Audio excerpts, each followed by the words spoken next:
गौरक्षा पर इन दिनों देश में चर्चाएं गर्म हैं और कहीं ना कहीं वो एक विवाद का भी रूप ले लेता है। लेकिन जो कहानी हम अपने दर्शकों तक पहुंचा रहे हैं वो एक प्रेम की कहानी है, इंसान और पशु के बीच का प्रेम जो इतना ज़्यादा भावपूर्ण हो चुका है कि उनको शब्दों में पिरोने की कोशिश की है। जो केजरीवाल सरकार में पूर्व मंत्री रहे हैं कपिल मिश्रा, ब्राह्मण आदमी हैं और उनके घर का कल्चर है कि इस तरह से गायें रखी जाएं अलग अलग कारणों से। दिखने में उनको दिक्कत नहीं हुई गायों को यहाँ पे लाने में, सरकारी आवास में, सरकारी बंगले में, चूँकि एकोमोडेशन बड़ा था, उनके रहने लायक जगहें भी थी।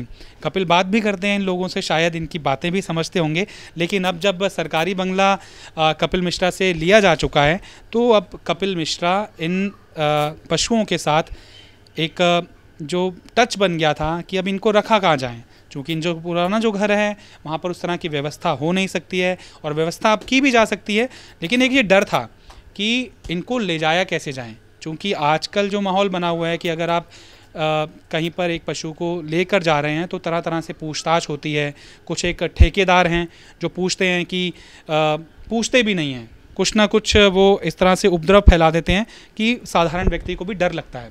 कपिल मिश्रा से जानते हैं कि उनको डर क्यों लगता है। कपिल भाई, क्या कारण था कि आपको डर लग रहा था कि अब मैं खुद तो मैं अपने आप को शिफ्ट कर लूँगा, सामान घर का शिफ्ट कर लूँगा, हमारे घर के फैमिली मेम्बर शिफ्ट हो जाएंगे, लेकिन ये फैमिली का पार्ट कैसे शिफ्ट होगा? नहीं, बल्कि सब कुछ शिफ्ट हो भी चुका है। अभी लगभग 2-3 दिन हो गए हैं, लेकिन कोई भी एक टेम्पो वाला या गाड़ी वाला तैयार ही नहीं हो रहा था पिछले 3 दिनों से कि वो गाय को लेकर जाएगा। और सबके मन में एक अजीब सा डर था कि हम लेके जाएंगे तो कुछ ना कुछ हो जाएगा। तो पहले हुआ कि पुलिस से लेटर लिखवा कर लेकर आओ, तो पुलिस लिख कर देगी तो लेकर जाएंगे। फिर पुलिस से भी लिखवा लिया तो बोले पशुपालन विभाग का भी एक पत्र होना चाहिए। फिर 4-5 लोग भी साथ में जाने चाहिए, कोई पुलिस वाला भी साथ में चला जाए। तो बहुत ज़्यादा डरे हुए थे लोग। तो मेरे को समझ में आया कि गाय को लाना बहुत आसान था आज से 1.5 साल पहले, ले जाने में एक अदब सी समस्या सी भी हो रही है। और इससे गायों का क्या अच्छा होगा या बुरा ये समझ नहीं आया। ये तो है कि कोई गाय को इलीगल व्यापार करता होगा तो वो भी डरता होगा, लेकिन ये भी है कि अब गाय को रखना, पालना, लाना, ले जाना बहुत डर है लोगों के मन में, जो दिख रहा है, बहुत डर दिख रहा है। क्या करेंगे?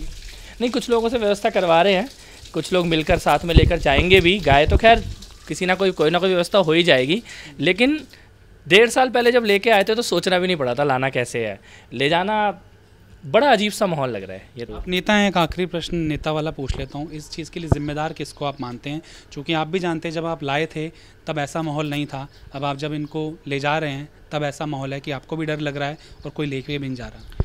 मेरे को लगता है जो लोग किसी भी चीज़ को हम बहुत एग्रेशन में लेकर चले जाएं और उसके लिए हम यही ना सोचें कि इसमें हम किसी की भलाई कर रहे हैं या बुराई कर रहे हैं। ऐसा हम जब भी किसी भी विषय पे करेंगे तो उसमें इसी प्रकार का नुकसान होगा।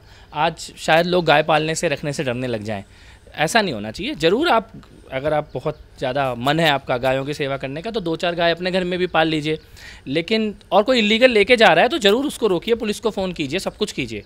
गायों का व्यापार नहीं होना चाहिए, लेकिन ऐसा माहौल बन जाए कि कोई रखने वाला पशु प्रेमी भी घबराए रखते हुए, वो नहीं होना चाहिए। मेरे को लगता है लोग गाय रखने से डरने ना लग जाए, लाने ले जाने में इतनी समस्या होगी तो।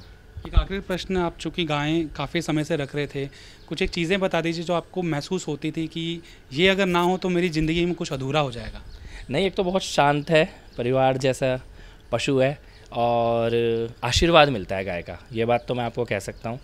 और बच्चों को बचपन से अगर पशु मिलें तो उनके अंदर भी एक भावना आती है शांति से, साधारण तरीके से रहने की, और पर्यावरण के लिए भी बहुत आवश्यक है। और मेरे को ये लगता है कि जगह हो तो रखना चाहिए हमेशा, ज़रूर। तो साफ तौर पर तरह तरह की कहानियाँ, तरह तरह के उपद्रव गाय रक्षा को लेकर और उनके कंसर्न को लेकर सुनी होगी, लेकिन ये भी अपने आप में एक बहुत अनूठी और एक भावपूर्ण कहानी है कि जो पूर्व मंत्री हैं वो रखना चाहते हैं गायें और किस तरह की उनको समस्या आ रही है वो ये शेयर कर रहे हैं। कैमरामैन कपिल बेदी के साथ तरुण कालरा, टोटल न्यूज़, दिल्ली।